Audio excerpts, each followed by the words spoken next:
squeeze through.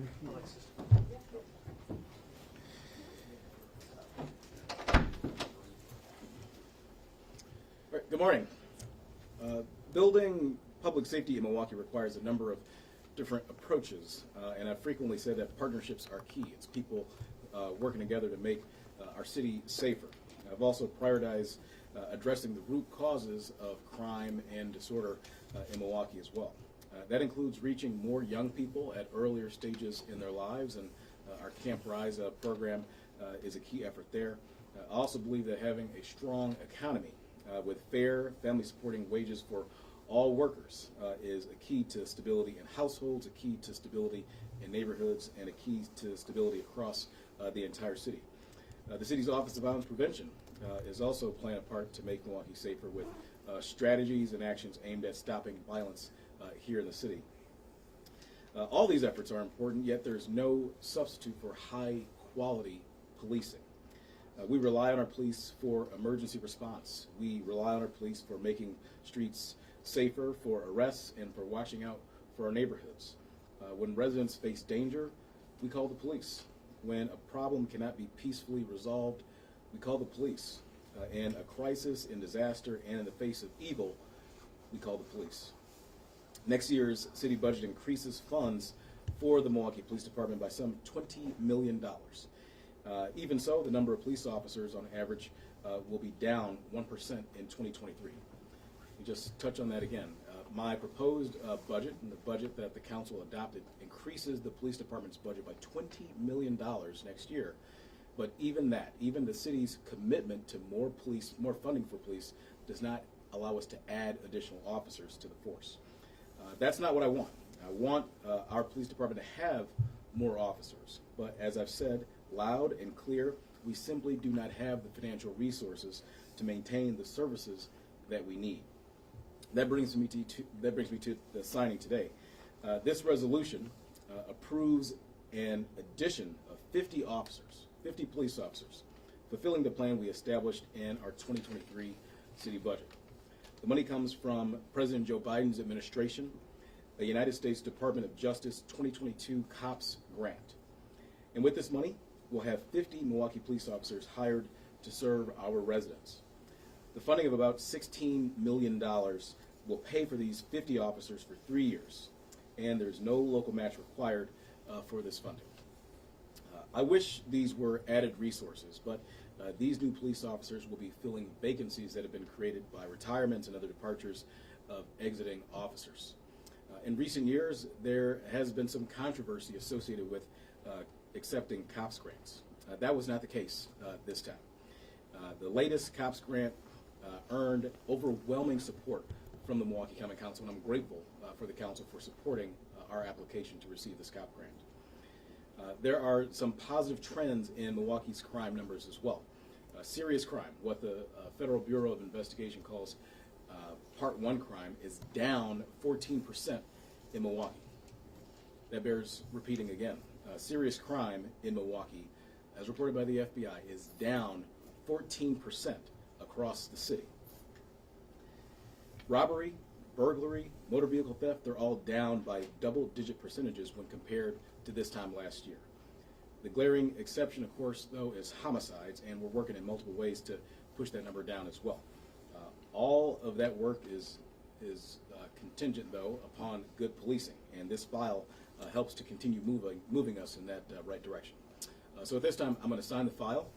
I encourage the folks behind me to be there with me when I sign the file, and then I'll open up the mic to Chief of Police Jeffrey Norman, and then as well to Alderman Michael Murphy.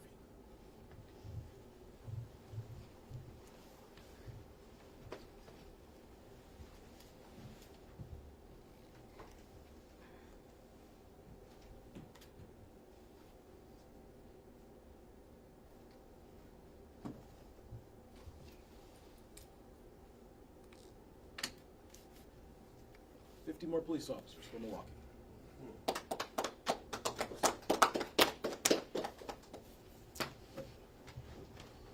Right. Thank you. And as I said, our work requires adequate community centered policing, and the person leading those efforts is the chief of the Milwaukee Police Department, Jeffrey Norman. I'll ask him to come to the mic now. Chief. Thank you, Mayor. On behalf of the Milwaukee Police Department, first I'd like to thank the Department of Justice for this grant. As we all know, this is going to help support our efforts in regards to keeping our city safe. I'd next like to thank Mayor Cavalier Johnson in regards to his support, and the Common Council, more specifically Alderman Murphy and Alderman Spiker, in regards to sponsoring this particular effort. As we all know, and I've said it many times before, we need sworn officers to do sworn things. This particular lift, this particular support will help us continue to have that help, that necessary resource, especially in light of as we deal with the attrition, we deal with the resignations, we have our challenges. But I'm also very excited in regards to our collaborations in regards to helping us with this lift for public safety from our partners such as Office of Violence Prevention, Milwaukee Homicide Review Commission, our many community stakeholders.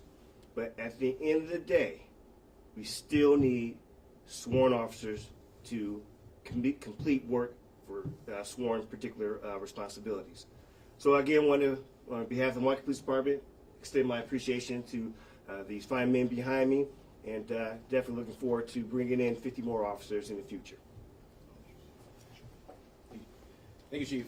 And with that, I'm going to ask one of the sponsors of the file, Alderman Michael Murphy, to come to the podium here. We're also joined, as Chief Norman mentioned, by 13th District Alderman, the Garden District Alderman, Scott Spiker, who was also a co-sponsor on the file. So with that, I'm going to ask Michael Murphy, Alderman Michael Murphy, to take the mic. Well, thank you, Mayor, and I'm very pleased to be joined by my co-sponsor, Alderman Spiker, and I want to thank the Mayor for his leadership. As he indicated a couple of years ago, when we had a COPS grant, it barely passed the Common Council. It was a very close vote, and in this recent vote, it was almost unanimous in terms of support from the Common Council, and attributed to both his leadership and the Chief's leadership in making sure this grant was approved. And as he indicated, both gentlemen, that law enforcement in fighting crime is not just hiring officers. We've invested in the Office of Violence Prevention, and we continue to provide other resources to help fight crime in our city. But there is no substitute for law enforcement officers. And the fact is that the Department of Justice grant will play a big role in helping alleviate further impacts in terms of the resources in law enforcement. And we're very grateful for that grant. It will help keep at least 50 officers on our department for the next 3 years, and hopefully we will find some relief in the state legislature, which is critical for the safety of our community. And the mayor was just there at the state capitol yesterday, and unfortunately there was a shooting there just steps away from the capitol itself. So crime knows no boundaries in our state. But we do need relief and assistance from the state of Wisconsin. They have $6 billion in their department, and we think that citizens of Milwaukee deserve to have a fair share and a fair shake of those resources to help alleviate some of those problems. And law enforcement would be a critical area of funding for us. It's the largest segment of our budget, but we know that public safety is probably the highest priority for citizens of Milwaukee. So thank you very much for the mayor's leadership, and of course I want to thank you to Chief Norman, who does an incredible job with wonderful support he has from his men and women of the police department. Thank you. Thank you. That will take a couple questions. How long until we see boots on the ground with these 50 additional officers? Perhaps it's a question that Chief Norman can answer. So I know this will take place next year, at the end of next year, but as we all know, there's training involved. Then you have not only the academy, which is about 6 months, but you also deal with the field training. But having them out in the field will probably be around like a 6 month process. But again, those are additional resources. This is all part of what is the process of becoming a police officer. But we look forward to seeing something of fruition in the 2024. I know another thing that you guys wanted to do was adding 30% of women in 2023. That was a big thing for you guys. So that is we put on a campaign 30 by 30. This is something where there's a recruitment for 30% of our recruit classes to be female, understanding that there's so many benefits. So this will all be tailored in together in regards to being able to use these resources to have additional officers, but have, again, a more focused effort of bringing in, again, female officers to help diversify our department. And I know Mayor Johnson mentioned the $20 million of additional money for next year in the budget. How short are we on officers? Where are those numbers standing in terms of where we are now, where we want to be?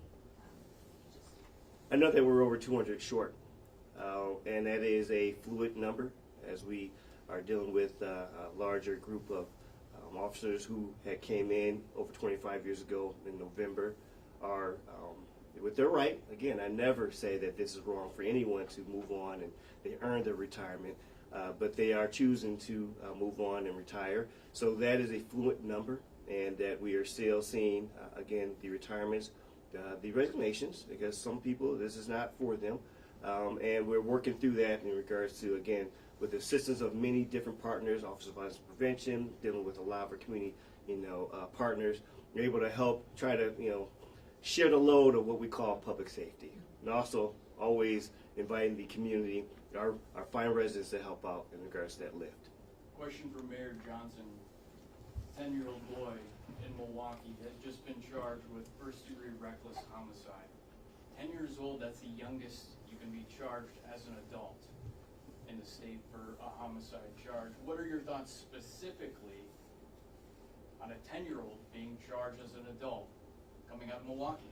Well, look, anytime there's violence that happens in Milwaukee, whether it's committed by somebody who's 10 years old or much older than that, that gives me pause. I don't want to see anybody hurt or lose their lives in the city. In this particular case, I don't have the details just yet. This is something that is just coming to my attention just this morning.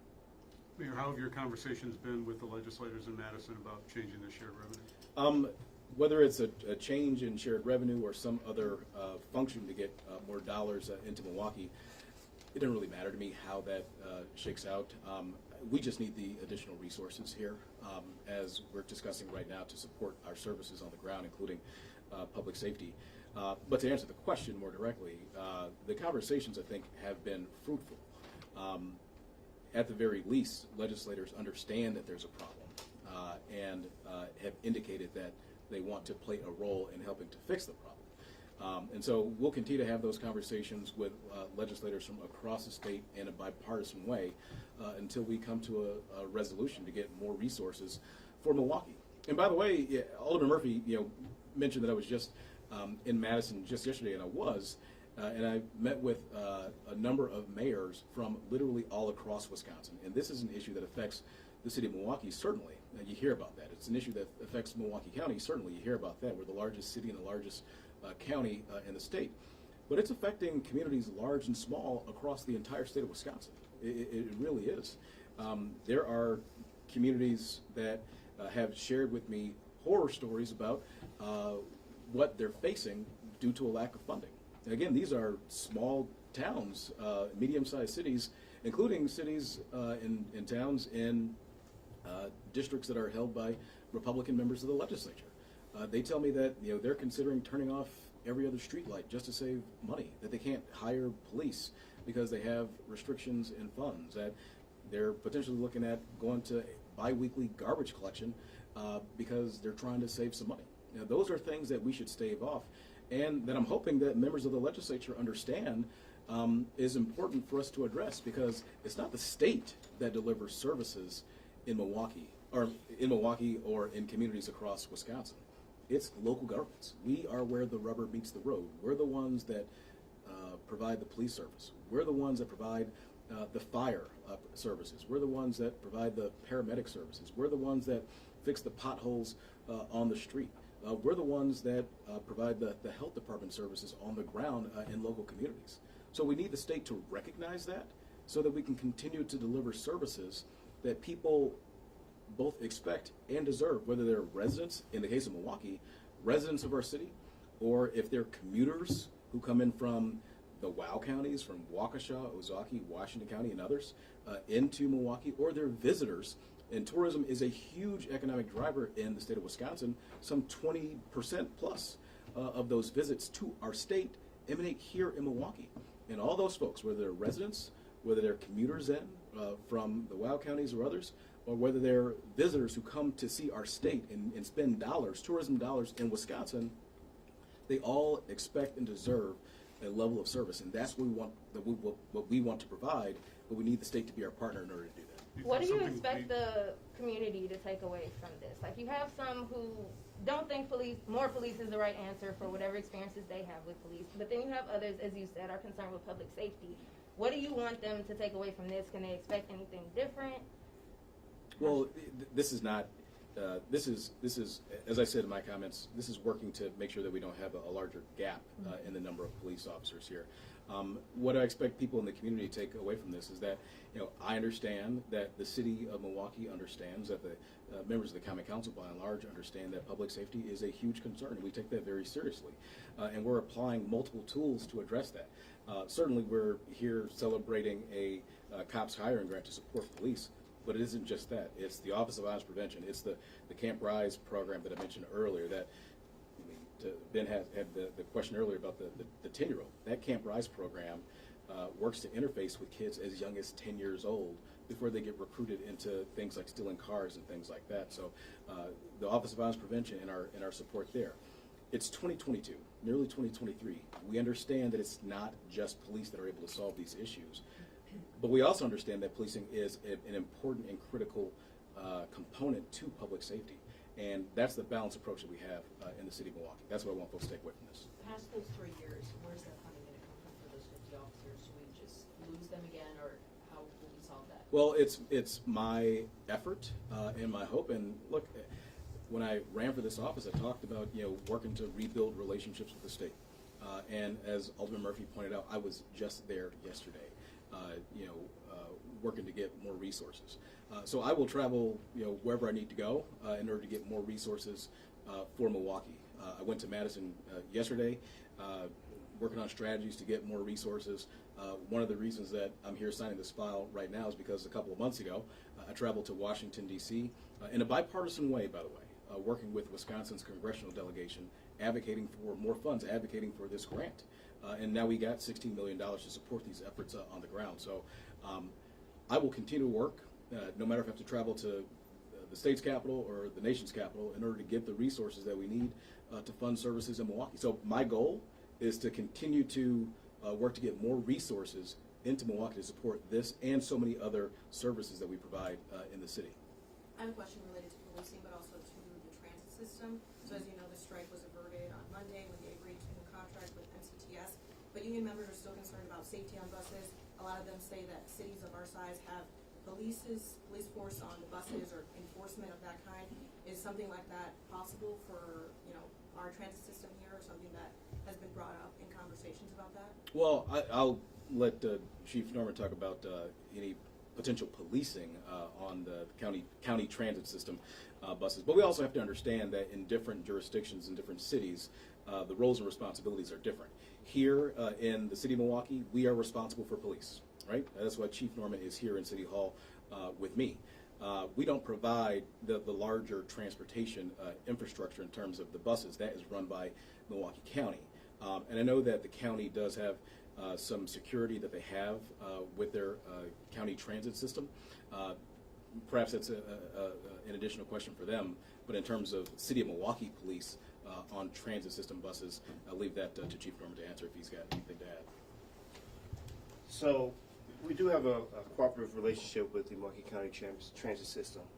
There is still other entities, whether it's the Sheriff Department, whether it's their private security in regards to providing services, but we do have a collaborative effort of understanding the need and also how we need to continue to have conversations, especially with the security team with Milwaukee County Transit System, of how we can serve and be better communicated and connected in regards to those needs.